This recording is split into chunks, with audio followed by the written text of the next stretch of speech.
નમસ્કાર મિત્રો, સ્વાગત છે આપણી યુટ્યુબ ચેનલની અંદર। તો આજે આપણે દેશ અને દુનિયાના અને તાજા અને મહત્વ સમાચારની વાત કરવાના છીએ, તો વિડિયોને અંત સુધી જોવા વિનંતી।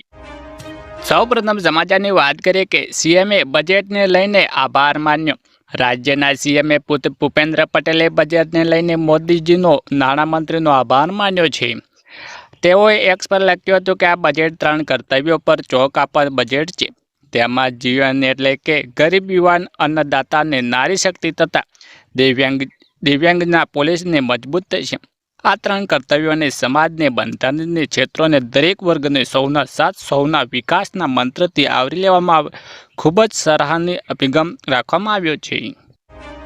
વધુ મહત્વની આગળ વાત કરી કે સૌથી મોટી જાહેરાત બજેટ 2026-27। બજેટ પૈકી શું સસ્તું થયું અને શું મોંઘું? ખનિજો, દારૂ, ભંગાર, લક્ઝરી ઘડિયાળો, ડિઝાઇન કપડાં, લક્ઝરી કાર, મશીનરી, સિગારેટ, તમાકુ અને પાન મસાલા સસ્તું। કપડું સસ્તું શું થયું? કપડાં, 17 કેન્સરની દવાઓ, ઈવીએ જૂતા, વિદેશ મુસાફરી અને સીએનજી ઓર સંબંધિત ઉત્પાદનોને, માઇક્રોવેવ અને ઓવન, 7 દુર્લભ રોગોની દવાઓ અને મોબાઈલ બેટરી, સૌર કાચ અને ઉર્જન બળતણ। વધુ મહત્વની આગળ વાત કરી કે સૌથી મોટી જાહેરાત બજેટ 2027-27। મહિલાઓને વ્યવસાય માટે ઓછો વ્યાજ દરે લોન મેળવવાની સુવિધા। નાણામંત્રી નિર્મલા સીતારામણે મહિલાઓને માટે સી-માર્ટ યોજનાઓ શરૂ કરવાની જાહેરાત કરી છે। આ યોજનાના લખપત દીદી યોજનાઓ વિસ્તરણ તરીકે બજેટ 2026માં રજૂ કરવામાં આવી છે। સી-માર્ટ યોજના હેઠળ મહિલાઓને વ્યવસાય શરૂ કરવા માટે સહાય અને માર્ગદર્શન મળે છે। મહિલાઓને તેમના વ્યવસાય માટે ઓછા વ્યાજ અને દરે લોનની સુવિધા પણ આપવામાં આવી રહી છે। વધુ આગળ વાત કરીએ કેન્દ્રીય બજેટ 2026-27 રજૂ કરતી વખતે નાણામંત્રી નિર્મલા સીતારામણે ખેડૂતો માટે ઘણી જાહેરાત કરી હતી। સરકારે સ્પષ્ટ કહ્યું છે કે ખેડૂતોની આવક વધારવા માટે કૃષિ વ્યવસાયીકરણ કરવામાં આવે છે। ઉત્પાદન વધારવામાં ઉચ્ચ મૂલ્યવાન પાકને ખાસ ભાર મૂકવામાં આવે છે। આ નિર્મલ નામના મધ્ય કદાચ ખેડૂતો માટે ખૂબ જ ફાયદાદાયક સાબિત થશે, કારણ કે પરંપરાગત પાકોની આગળ વધીને ઊંચા બજારના ભાવમાં ધરાવતા પાકોને ખેતી કરવાની તેમની આવક ટકાઉ વધારો કરવા માટે મદદ કરે છે। સિંચાઈ પર ધ્યાન આપવામાં આવ્યું છે કે કારણ કે યોગ્ય સિંચાઈ વિના ઉચ્ચ મૂલ્યાંકન પાક ઉગતા મુશ્કેલ કે સરકારને પહેલાથી જ પીએમ કૃષિ સિંચાઈ યોજના ચલાવી રહી છે। આ યોજનામાં બજેટમાં માળખારૂપ સુવિધા મજબૂત કરવા માટે પાણી ઉતરાની વાચતે આ પાણી ઉત્પાદન સુધારો હશે અને પૂરતું જોખમ ઘટાડવામાં આવશે। જાહેરાતની આવક બમણી કરવામાં સપનું નજીક લાવે છે। વધુ આગળ વાત કરીએ કે ખેડૂતોની આવક વધારવા માટે શું થયું એલાન। 500 જળાશયો અને અમૃત સરોવરની સંકલિત વિકાસના પહેલા દ્વારા મત્સ્ય ઉદ્યોગ ક્ષેત્રે મજબૂત બનાવ્યું। પશુપાલકના ક્ષેત્રમાં ઉદ્યોગ સાહસિકતા વિકાસ દ્વારા રોજગારી તકો પૂરી પાડવી। નાળિયેરી પ્રોત્સાહન યોજના ઉત્પાદન વધારવામાં કરશે 1 કરોડ રૂપિયાની સહિત 3 કરોડ લોકોનો ટેકો આપશે। 2030 સુધીમાં ભારતીય કાજુ અને ભારતીય કોકો પ્રીમિયમની વૈશ્વિક બ્રાન્ડ બનાવશે। ભારતના વિસ્તરણ બહુભાષી AI સાધનો ખેડૂતોની ઉત્પાદકતા વધારશે કરશે અનુકૂળ સલાહ પ્રદાન કરશે, ખેડૂતોને વધુ સારું નિર્ણય લેવામાં અને જોખમ ઘટાડવામાં મદદ કરશે અને ગ્રામીણ મહિલાઓને નેતૃત્વ સાહસો માટે મહિલાઓનું સાહન માલિક બનવાનું મદદ કરશે। સૌથી અગત્યની વાત કરીએ કે ગેસ સિલિન્ડરના ભાવમાં વધારો।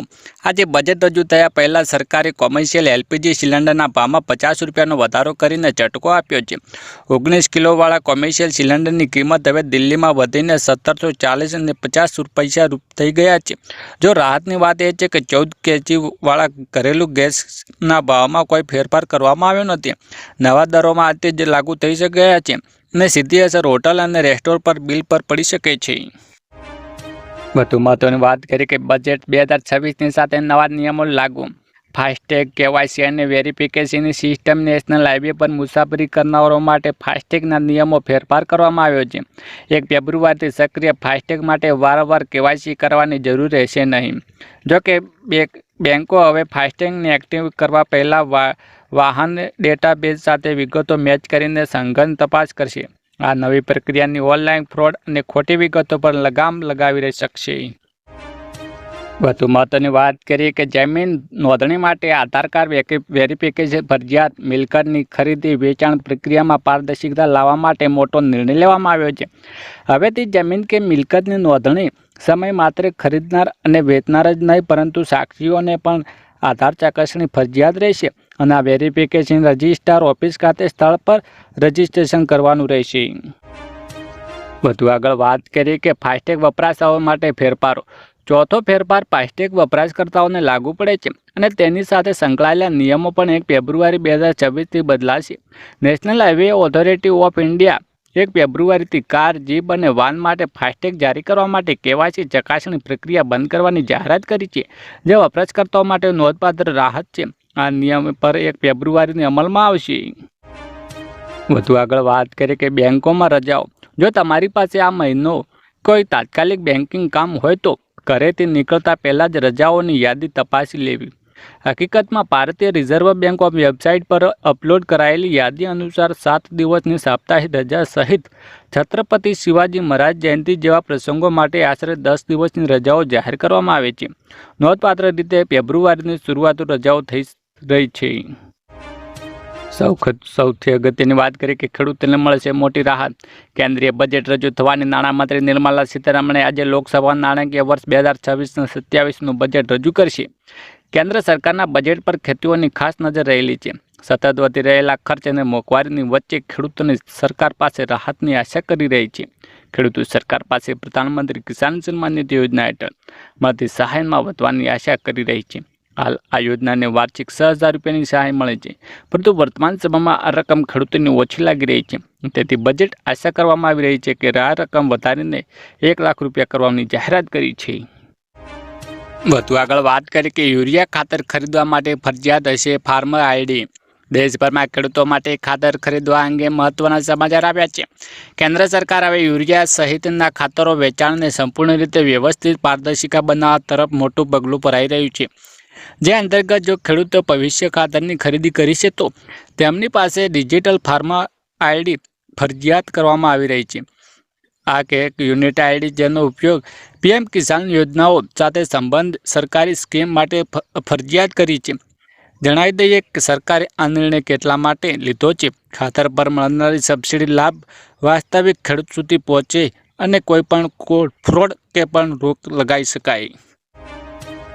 વધુ આગળ વાત કરીએ કે વીમા વગર વાહન ચાલકો આપશે ત્યાં દંડ અને કડક સજાની જોગવાઈ. મોટર વાહન અધિનિયમ 2019ના સુધારા બાદ વીમા વગર વાહન ચલાવવા બદલ દંડની રકમ મોટો ફેરફાર કરવામાં આવ્યો છે. પહેલી વાર પકડાયા પર 2,000 રૂપિયાનો દંડ અને 3 મહિના સુધી કેદ. બીજી વાર પકડાયા પછી 4,000 રૂપિયાનો દંડ અને 3 મહિનાની જેલ સજા થઈ શકે છે. આ ઉપરાંત ટ્રાફિક પોલીસ તમારું ડ્રાઇવિંગ લાયસન્સ અને વાહન રજિસ્ટ્રેશન આરસી પણ સસ્પેન્ડ કરી શકે છે. વધુ આગળ વાત કરીએ કે ગુજરાત સરકારનો મહત્વનો નિર્ણય. ગુજરાત સરકારની પારદર્શિતા લાવવા આવક દાખલ અને રેશન કાર્ડ જેવી 20 હાઈ વોલ્યુમ સેવાઓ માટે આધાર વેરિફિકેશનની ફરજિયાત બનાવ્યું છે. આ નિર્ણયથી ભ્રષ્ટાચાર અટકશે અને ડુપ્લિકેટ દૂર થશે. નાગરિકો આરટીઓ અથવા ફિંગરપ્રિન્ટ દ્વારા પ્રમાણિત કરી શકશે. ડેટા સુરક્ષા માટે સ્માર્ટ આધારનો ઉપયોગ થશે. સરકારી પ્રક્રિયા ઝડપી બનશે. આ યોજનાને લાભ સીધા સાચા અને લાભાર્થીઓ સુધી પહોંચવામાં સરળતા રહેશે. વધુમાં આગળ વાત કરી કે બજેટ પહેલા સોના ચાંદી ધડામ મોટો કડાકો. બજેટ રજૂ થયા પહેલા તો સોના ચાંદીના ભાવમાં મોટું ધોવાણ થઈ રહ્યું છે. સ્પેશિયલ ટ્રેન્ડિંગ સ્પેસમાં સોનું 13,349 તૂટીને 1,38,996 પર પહોંચ્યું છે, જ્યારે ચાંદીમાં 26,273 રૂપિયાનો તોતિયો કડાકોનો નવા ભાવ 2,65,652 રૂપિયા થયો છે. કસ્ટમ ડ્યુટીના સંભવિત કાપતી અપેક્ષાને રોકાણકારો માટે ભારે વેચાણવાળી કરી છે. લગ્નસરાની સિઝન પૂર્વ કિંમત ધાતુઓને આવેલા 9% જેટલા ઘટાડવાની ગ્રાહકોને મોટી રાહત મળી છે. વધુ આગળ વાત કરી કે મેડિકલ અભ્યાસ 6 લાખ સહાય. મેડિકલ અભ્યાસ કરતી વિદ્યાર્થીઓને મુખ્યમંત્રી યુવા સ્વાવલંબન યોજના અંતર્ગત સહાય આપવામાં આવે છે. ધોરણ 12ના વિજ્ઞાન પ્રવાહમાં 80 કે તેથી વધુ પર્સન્ટાઇલ મેળવવા માટે MBBSમાં પ્રવેશ લેનાર કન્યાઓને પાત્ર ગણવામાં આવે છે. પરિવારની વાર્ષિક આવક 6 લાખ સુધી હોવી જરૂરી છે. પાત્ર વિદ્યાર્થીઓની ટ્યુશન ફીમાં 50% અને 2 લાખ તે કન્યાને કેળવણી નિધિમાંથી વધારાની 4 લાખ સહાય આપવામાં આવે છે. આ રીતે મેડિકલ અભ્યાસ કરતી દીકરીને 6 લાખ સુધીની સરકાર મદદ કરે છે. વધુ આગળ વાત કરી કે સૌથી મોટી જાહેરાત બજેટ 2026 ને 27. બજેટ 2026 દીકરીઓની મોટી ભેટ. નાણામંત્રી મહિલા સશક્તિકરણ માટે દરેક જિલ્લાઓને એક ગર્લ્સ હોસ્ટેલ બનાવવાની જાહેરાત કરી છે. આર્થિક મોરચે વિકસિત ભારત માટે બેન્કિંગ સમિતિની રચના અને વિદેશ મુદ્રા નિયમોની સમીક્ષાનો પ્રસ્તાવ છે. પાવર સિસ્ટમમાં સુધારો માટે પીએફસી અને આરસીએફને પુરવઠો તેમજ કોર્પોરેટ બ્રોડ પર રિટર્ન સ્વેપ શરૂ કરવામાં આવી રહી છે. મોટા શહેરોમાં યુનિસ્પર્સ બ્રોડને પ્રોત્સાહન આપીને ઇન્ફ્રાસ્ટ્રક્ચર મજબૂત કરાવશે. વધુ વાત આગળ કરીએ કે ગુજરાતમાં કોને ટેકાના ભાવમાં ખરીદી માટે નોંધણી શરૂ. ગુજરાત સરકારે રવિ માર્કેટિંગ સિઝન 2026-27 માટે ઘઉંને ટેકાના ભાવમાં ખરીદી માટે નોંધણી પ્રક્રિયા શરૂ કરી દીધી છે. પ્રતિ ક્વિન્ટલ 2,585 રૂપિયાના ભાવે ઘઉંની સીધી ખરીદી કરવામાં આવશે.